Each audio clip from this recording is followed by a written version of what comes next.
President Obama once said to reporters that he believed what the scientists have been telling us for years now, that climate change is, he said, a matter of urgency and of national security. He said, the time for denial and delay are over. He knows we're on a dangerous path. We know it. We know it because of what we're learning from the leading scientific experts. They're the intellectual bedrock of this problem.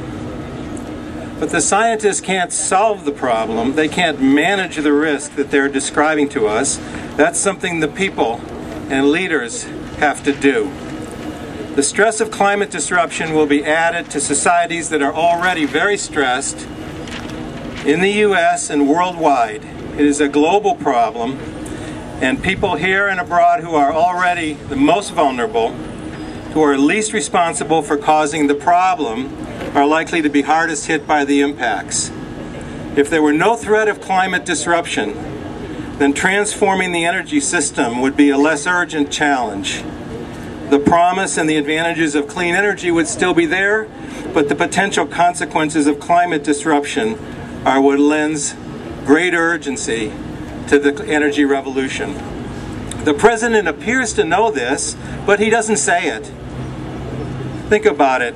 As President, he has never spoken to the American people, never given a single speech in which he says why climate change makes it urgent to transform the energy system.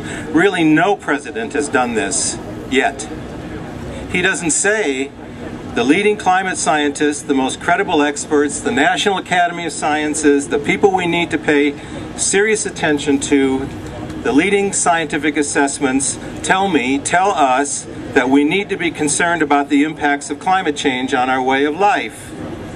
If we and the rest of the world continue with unchecked burning of coal and oil in our power plants and transportation, apparently he doesn't find it politically convenient to speak truthfully about this and to keep this message in front of people.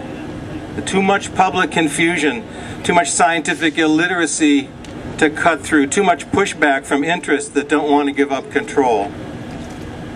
But how can we solve the problem of global climate change without talking about the problem of global climate change? How can we prepare for what may be inevitable dangerous climate impacts if we don't talk about them and the need for strategic preparedness for long-term change? And if it's not worth talking about and preparing for, then why is it worth trying to avoid?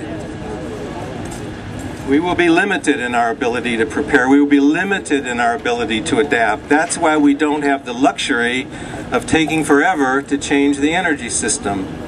It's not only about green jobs, it's about our ability to use scientific intelligence to manage our future.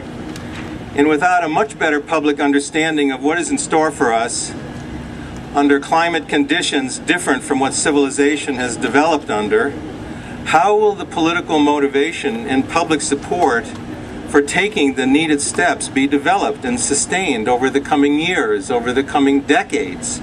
How will the level of effort needed to rise to the challenge be there unless people are thinking about the consequences of inaction? Mr. President, find a way to give the people some straight talk about what we're facing. Stand with the scientists. And when you do, of course, you will have to stand up to the corporate interests that don't want to be regulated and don't want the system to change. You have to stand up to their denialist political mouthpieces who will attack and obfuscate at every turn. Mr. President, stand up to it. Stand with the people who are ready to move forward, and together we'll have a fighting chance.